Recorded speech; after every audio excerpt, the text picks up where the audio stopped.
Olá a todas e todos, bem-vindas e bem-vindos a essa coleção de vídeos tutoriais sobre filosofia.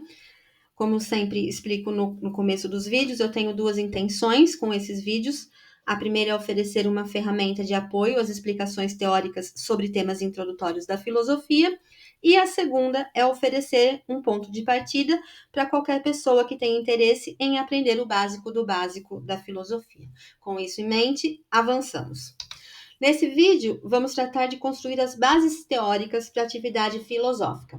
Como o próprio nome, ou como o próprio tema diz, se trata dos fundamentos para a análise do discurso filosófico. E faremos, então, uma introdução aos conceitos que fundamentam a análise de discurso. Para o vídeo não ficar muito longo, eu dividi ele em 4 partes. Nessa parte 1, vamos ver os problemas filosóficos, pergunta filosófica, teoria, conceitos e linguagem natural.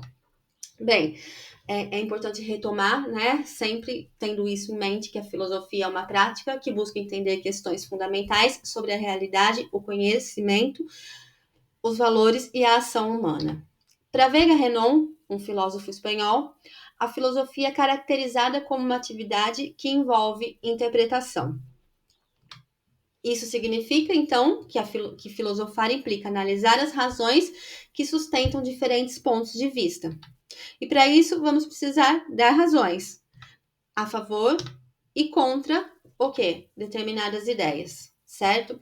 Então, tendo isso em mente, que a filosofia também envolve dar razões a favor e contra determinadas ideias, né? Temos que entender que ela se debruça sobre problemas, e os ditos problemas filosóficos, que, diferentemente da solução de problemas empíricos, exigem do filósofo a reflexão crítica, a análise conceitual e a argumentação rigorosa.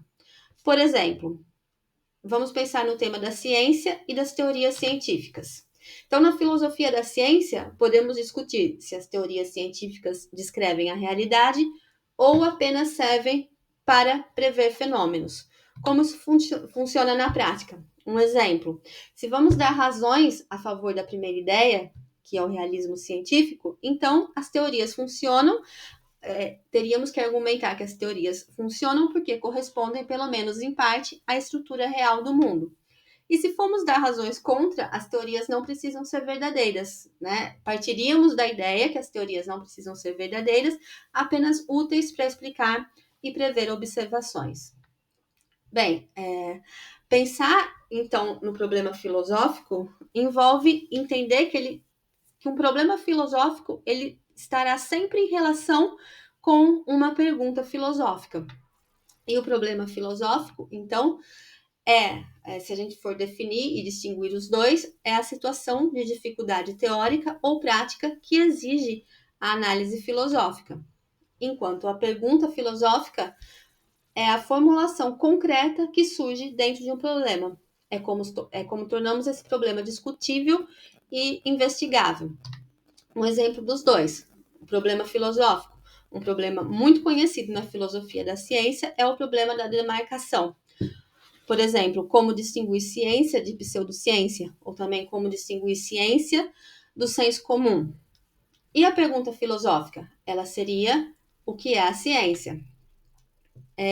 No problema filosófico, o que nós fazemos? Fazemos um enquadramento da dificuldade. A dificuldade é distinguir, né, definir esse problema da demarcação, ou seja, demarcar a ciência.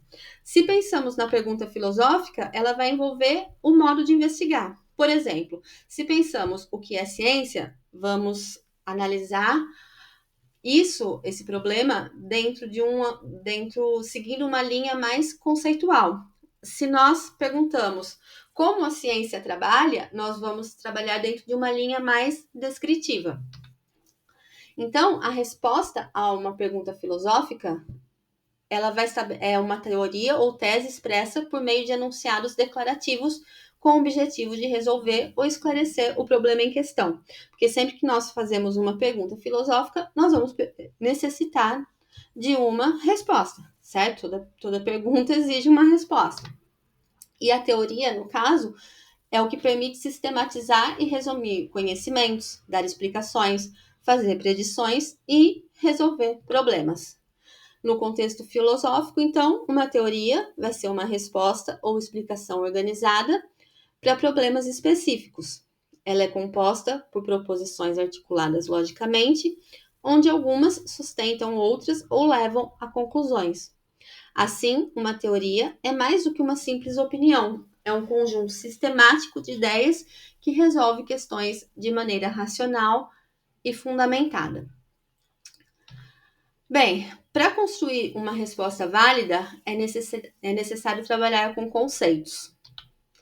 Os conceitos, então, podem ser entendidos como representações mentais que categorizam aspectos da realidade, aplicando-se a um conjunto de entidades com propriedades comuns. Os conceitos estão divididos em dois grandes grupos. Eles podem ser concretos e eles podem ser abstratos. Os conceitos concretos, eles referem-se às coisas do mundo físico que podemos ver, tocar ou medir. Por exemplo, uma árvore, uma pedra, uma maçã, uma casa. E, portanto, ele vai tratar, né, do âmbito real, físico e observável. De certa forma, a extensão dele é tudo aquilo que podemos apontar com o dedo. Já os conceitos abstratos, eles referem-se às ideias que não existem fisicamente, mas que pensamos e usamos para compreender o mundo. Por exemplo, o número 2, justiça, liberdade, triângulo matemático, a cor vermelha, enquanto conceito. Nós não podemos apontar a justiça, certo? Com o dedo. Nós não podemos tocar ou medir a liberdade. Portanto, a extensão dos conceitos abstratos trata-se da ideia, do conceito, da definição. E se trata de tudo aquilo que só existe na nossa mente ou na linguagem. E existe, de certa forma, também objetivado no mundo, mas a partir daquilo que nós categorizamos e como nós entendemos. Bem, para entender melhor isso, então eu separei aqui essa imagem, onde nós temos dois níveis. Temos o nível do sistema conceitual e o nível do mundo real. Então, se pensamos no conceito de fruta, de uma forma mais geral, numa categoria geral, nós também temos que pensar numa forma de aplicação. E aí a gente parte para uma categorias mais específicas.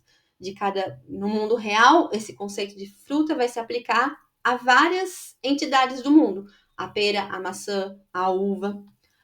Da mesma forma, aqui, o conceito de astro e o conceito de número primo. No sistema conceitual, ele vai precisar de uma aplicação que vai ter que ter uma correspondência, de certa forma, com o mundo real. Ainda que isso não exista concretamente,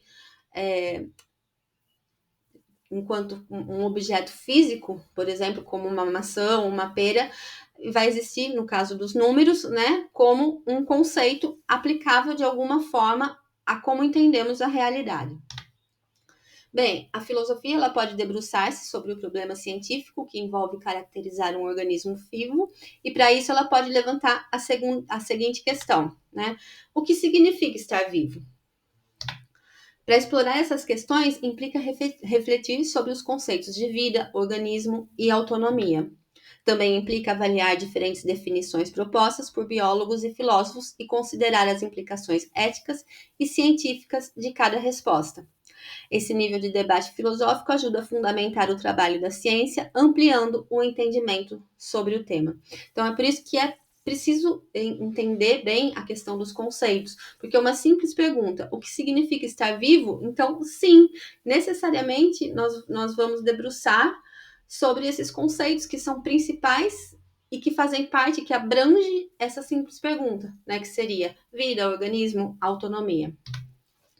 Bem, se a filosofia ela envolve reflexão racional, ela também envolve o raciocínio. E todo o raciocínio, desde que seja expressado, ele implica uma enunciação, certo? E essa enunciação, ela se dá, quando enunciamos algo, enunciamos através da linguagem. Logo, o processo filosófico, ele é mediado pela linguagem natural. E a linguagem natural, ela é basicamente o idioma que aprendemos desde pequenos, como o português ou o inglês, usado para comunicar ideias no dia a dia.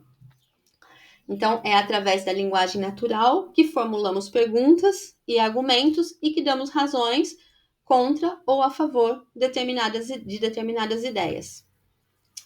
Entretanto, a linguagem natural ela tem algumas características que são importantes ter em mente. A primeira é que a linguagem natural ela vai ser biológica e cultural. Todos nascemos com a capacidade de falar, mas a língua que falamos depende do meio em que crescemos. Né? Uma pessoa que nasce na Inglaterra vai aprender a falar o inglês. Uma pessoa que nasce em Portugal, no Brasil, vai aprender a falar o português. Bem, a linguagem natural também ela é convencional e normativa. Ela funciona por regras compartilhadas numa comunidade, gramática, significado, contexto. E ela também tem limitações. Às vezes é vaga, ambígua ou imprecisa. E isso pode acabar gerando confusões filosóficas ou científicas. Aqui eu vou dar um exemplo, né? Então imaginamos, se a gente imagina o termo banco, certo? Pode ser uma instituição financeira ou pode ser também um objeto feito para sentar. E com isso, então, acabamos esse vídeo tutorial dessa playlist, onde vamos tratar dos fundamentos da filosofia. E nas informações eu compartilho o meu contato. That's all for today. Thank you so much e ânimo com os estudos.